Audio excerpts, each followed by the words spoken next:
Myself, CMA Padmaja Buzruk.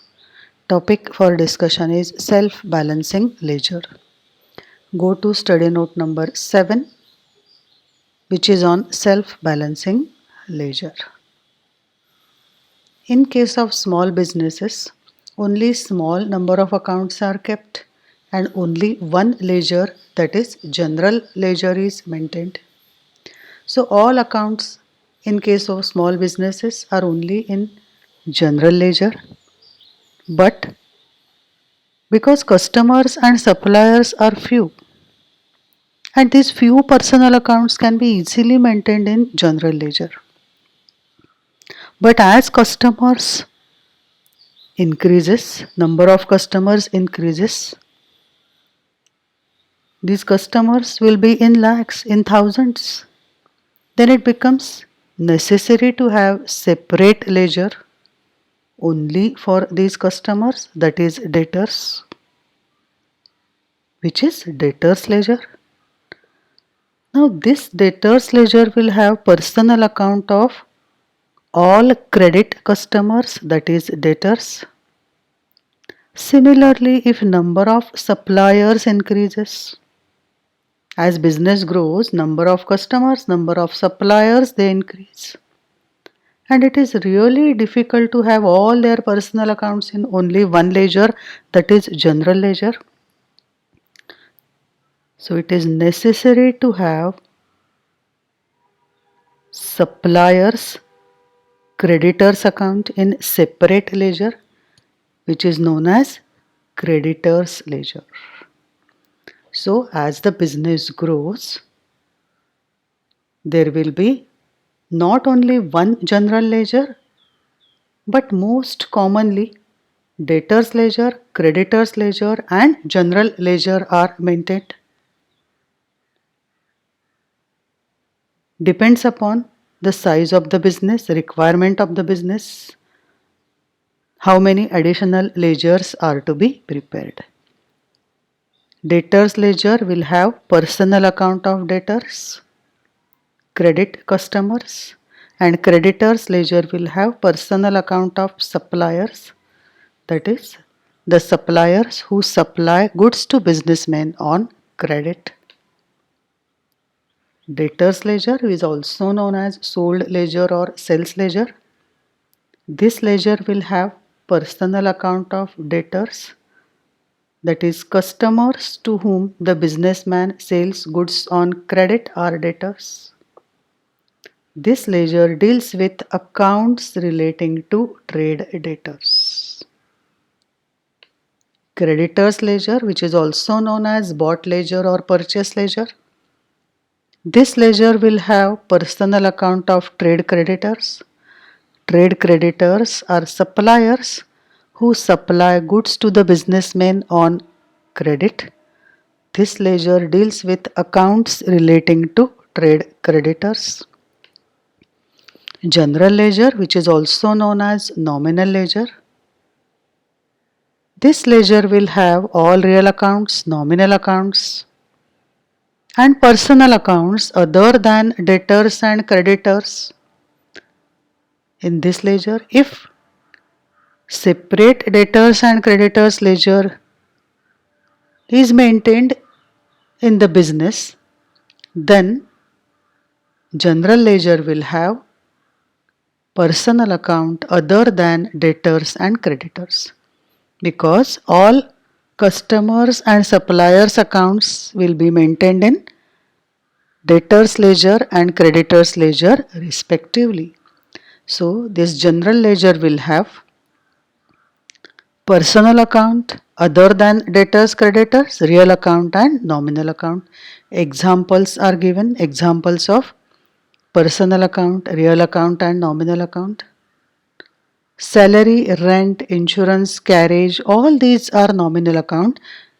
All incomes and expenses, nominal account, but outstanding income, outstanding expenditure, prepaid income, expenditure, all these are personal in nature. See here, outstanding salary is a personal account. Very, very important.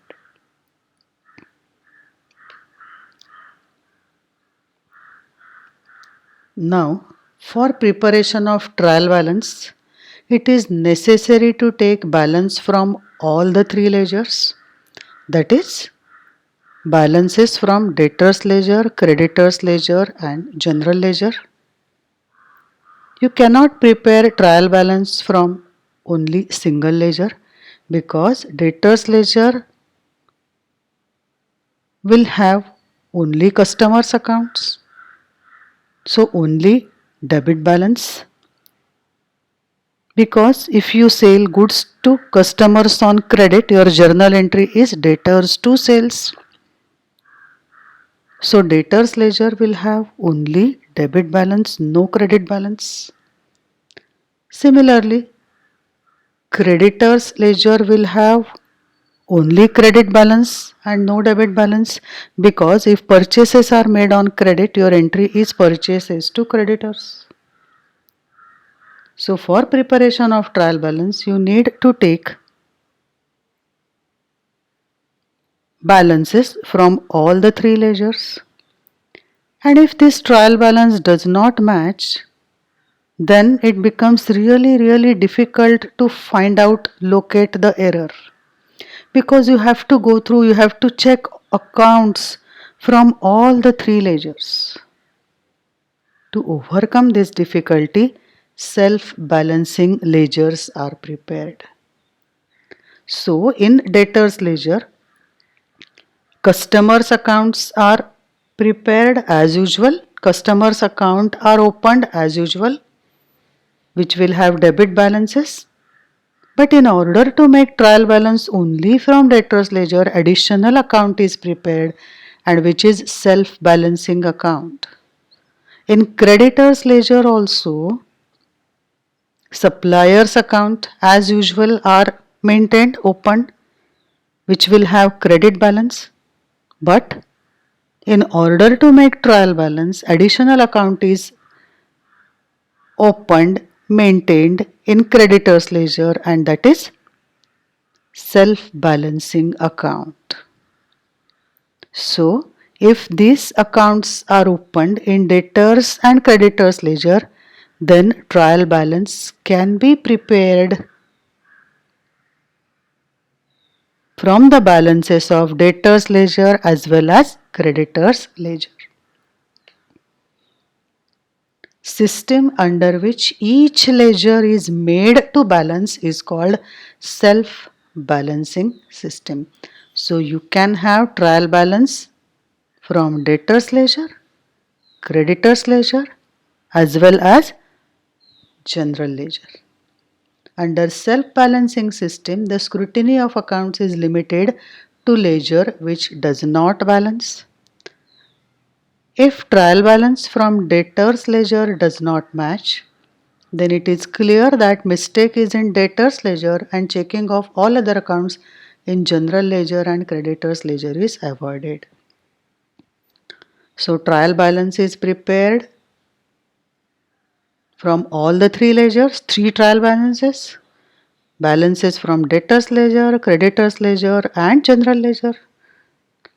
If trial balance from creditors ledger and general ledger tallies, and if trial balance from debtors ledger does not tally, does not match, then definitely, surely the mistake is in debtors ledger only. So the job is easy now. You are supposed to check only the customer's accounts. Trial balance from debtors ledger will have only debit balance and no credit balance. Then how can you prepare trial balance? Under self-balancing system, in order to make each ledger balance, a separate account is opened. This is additional account. This account is called self-balancing account or control account or adjustment account or total account. Thus, each ledger will have debit and credit balances, and trial balance can be prepared from any single ledger. So, debtors ledger will have only debit balances because entry for credit sales is debtors to sales. debtors will have debit balance. But for making trial balance, additional account is prepared, which is self-balancing account, control account, adjustment account, total account, which has credit balance. So customers debit balance and self-balancing account will have credit balance. So you can prepare trial balance from debtors ledger. In debtors ledger, general ledger adjustment account is prepared. This will have credit balance. Customers account will have debit balance. In creditors ledger also same general ledger adjustment account is prepared. Creditors ledger will have suppliers account which will have credit balance, and general ledger adjustment account will have debit balance. So you can prepare trial balance from creditors ledger, and in general ledger two additional accounts are prepared, two additional accounts are maintained, and these are debtors ledger adjustment account and creditors ledger adjustment account. So in debtors ledger, general ledger adjustment account, additional account is prepared. In creditors ledger, same general ledger adjustment account, additional account is prepared, and in general ledger, two additional accounts are prepared, debtors ledger adjustment account and creditors ledger adjustment account. Self-balancing entries will only be made for those transactions which affect two ledgers, that is, debtors ledger and general ledger. If a transaction affects the same ledger in both sides, say general ledger, no entry is to be required. For example, cash sales, which actually affect two sides of general ledger, is not to be recorded. Journal entry for cash sales is cash account debit to sales. Both are in general ledger, cash as well as sales. There is no question of customer's account, debtor's account. So it is not to be recorded in self-balancing ledger. For the same reason, provision, reserve for bad debts, recovery of bad debts, trade discount, bill receivable discounted or mature will not appear at all. Very, very important. Cash sales, reserve for bad debts, recovery of bad debts, trade discount, bills receivable discounted and matured, not to be recorded in self-balancing ledger. Contra transaction or adverse balance. See, always debtors account will have debit balance. We have seen entry for credit sales, debtors to sales. But sometimes customers give advance, and that time your entry will be cash or bank account debit to debtors. So in that case, debtors will have adverse balance. If you open debtors account, it starts with opening balance to balance brought down. But if advance is received from customers, then you will have by balance brought down also, which shows advance received from customers.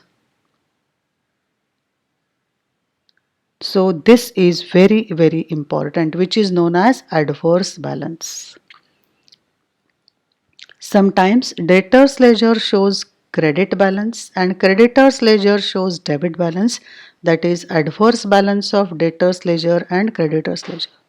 Usually, credit balance in debtors ledger may happen on account of advance taken from customers or allowances given to customers for different products after closing the accounts. Similarly, debit balance in creditors ledger may appear on account of excess payment made or goods returned to creditors after closing accounts, etc. These balances should be treated separately and not to be set off. If goods sold on credit to customers is 10,000, then your entry would be debtors to sales 10,000. Debtors will have 10,000 debit balance. And if advance received from customers is 1000 rupees, then cash or bank to debtors 1000. So, beginning of the next period, debtors account will have to balance brought down 10,000, by balance brought down 1,000. 10,000 indicates goods sold to customers on credit. 1,000 indicates advance received from customers. It is not to be set off against each other. You are not supposed to show two balance brought down 10,000 minus 1,000 9,000. It is to be shown as two balance brought down 10,000 by balance brought down 1,000. Goods sold to customers on credit worth 10,000 and advance received from customers worth 1,000. Transfer entries. Sometimes a person may be both debtor as well as creditor.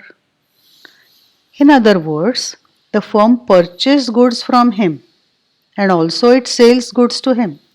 If a firm has purchased goods on credit from Mr. X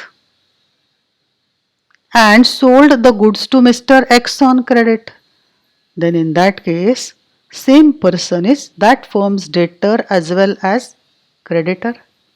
Under the circumstances, the lower of the amount payable to and receivable from such person is to be set off. So, if goods purchased from Mr. X on credit 10,000,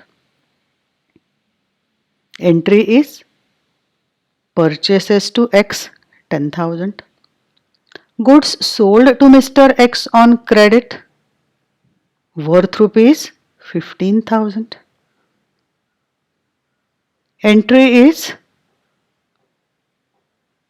X to sales 15,000. Now X account is having debit as well as credit. Debit 15,000, credit 10,000. So in this case, lower of the amount can be used, it is to be used and removed from both debtors as well as creditors. In case of transfer entries, whether it is transfer from debtors ledger to creditors or creditors ledger to debtors ledger, entry will be always same: creditors debit, debtors credit. So in our example, small amount is 10,000, 10,000 to be removed from creditors and 10,000 to be removed from debtors. So your entry would be creditors account debit 10,000 to debtors account 10,000. So net effect is you are supposed to receive only 5,000 from Mr. X. The so-called set-off amount is to be deducted both from debtors as well as from creditors. This is known as transfer entry. The entry for this purpose will be creditors account debited and debtors account credit. Now we'll see the example for this. The entry for the purpose will be creditors account debited and debtors account credited. As a result of this transfer, both debtors ledger and creditors ledger together with general ledger are affected. For example, debtors include 10,000 due from Mr. A, whereas creditors include 8,000 due to Mr. A. Usual entry is A's account debit 8,000 to A's account 8,000, creditors to debtors. A in creditors ledger debit to A in debtors ledger. Self-balancing entry, creditors ledger adjustment account to general ledger adjustment account and general ledger adjustment account to debtors ledger adjustment account, two set of entries. General ledger adjustment account, one debit, one credit. So net effect is creditors ledger adjustment account debit to debtors ledger adjustment account. In general ledger, creditors ledger adjustment account is opened and in general ledger, creditors ledger adjustment account is opened. And in creditors ledger, general ledger adjustment account is opened. Illustration 5. X Limited furnished the following particulars. Debtors ledger include 5,000 due from Sen and Company, whereas creditors ledger include 3,000 due to Sen and Company. Compare both the amounts. Smaller is 3,000. It is to be cancelled from debtors as well as creditors. In order to cancel from creditors, creditors debit, and to cancel from debtors, debtors credit. So net effect is creditors to debtors. But self-balancing entries will see creditors ledger adjustment account to debtors ledger adjustment. This is the direct entry. But you can split this as creditors ledger adjustment to general ledger adjustment and general ledger adjustment to debtors ledger adjustment. General ledger adjustment, one debit, one credit. So you can have direct entry also. So in this particular video, we have seen debtors ledger, creditors ledger, general ledger, adverse balance and transfer entries. Thank you.